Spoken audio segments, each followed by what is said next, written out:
എപ്പോഴെങ്കിലുമൊക്കെ ഭാഗ്യം നമ്മുടെ കൂടെ ഉണ്ടാകുമെന്ന പ്രതീക്ഷയിലാണ് ഓരോരുത്തരും ലോട്ടറി ടിക്കറ്റ് എടുത്ത് ഭാഗ്യം പരീക്ഷണം നടത്തുന്നത്. ചിലരെ ഭാഗ്യം കടാക്ഷിക്കും, മറ്റു ചിലർ ഇന്ന് വരും നാളെ വരുമെന്ന് പ്രതീക്ഷിച്ച് വീണ്ടും വീണ്ടും ലോട്ടറി എടുത്തുകൊണ്ടേയിരിക്കും. അങ്ങനെ ലോട്ടറി എടുക്കുന്നവർക്ക് ഏറ്റവും സന്തോഷം നൽകുന്ന ഒരു വാർത്തയാണിപ്പോൾ പുറത്തു വരുന്നത്.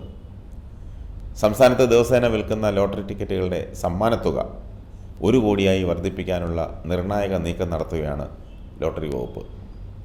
ലോട്ടറി വകുപ്പ് സർക്കാരിന് നൽകിയ ശുപാർശയിൽ റംസാന് ശേഷം ഈ തീരുമാനമുണ്ടാകും. അങ്ങനെയെങ്കിൽ കേരളത്തിൽ ഓരോ ദിവസവും കോടിപതികൾ പിറക്കും. കൂടാതെ ഏറ്റവും കുറഞ്ഞ സമ്മാനത്തുക 100 രൂപയിൽ നിന്ന് 50 രൂപയാക്കും. നിലവിൽ ലോട്ടറി ടിക്കറ്റിൻ്റെ വില 40 രൂപയാണ്. സമ്മാനത്തുക 1 കോടിയാക്കുകയാണെങ്കിൽ വില 40-ൽ നിന്ന് 50 രൂപയാക്കും.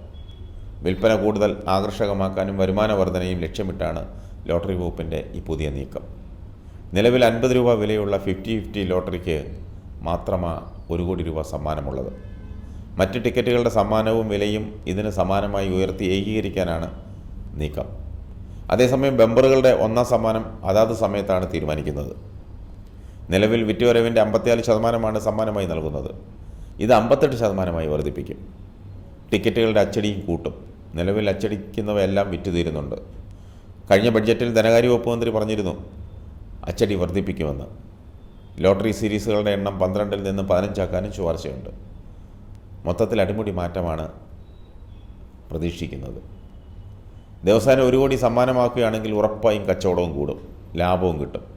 സർക്കാരിന് കിട്ടുന്ന ഏറ്റവും കൂടുതൽ വരുമാനങ്ങളിലൊന്നാണ് ലോട്ടറി. ലോട്ടറി കഴിഞ്ഞേ ഉള്ളൂ മദ്യം പോലും. ചെയ്യേണ്ടത് ലോട്ടറി വകുപ്പ് വിപുലമാക്കണം. അതിന് മാത്രമായി ഒരു മന്ത്രിയെ നിയമിക്കണം. കേരളത്തിലുള്ള 3.5 കോടി ജനങ്ങളെ കൊണ്ടും ദിവസേന ലോട്ടറി എടുപ്പിക്കാൻ കഴിഞ്ഞില്ലെങ്കിലും അതിൻ്റെ 1/3 എടുപ്പിക്കണം. അപ്പോൾ സർക്കാരിൻ്റെ കൈ നിറയെ കാശ് കിട്ടും. കടവും വീട്ടാം, ദാരിദ്ര്യവും മാറും, ഇഷ്ടം പോലെ ചെലവുമാക്കാം. ചുരുക്കത്തിൽ പശുവിൻ്റെ കടിയും മാറും, കാക്കയുടെ വിശപ്പും തീരും.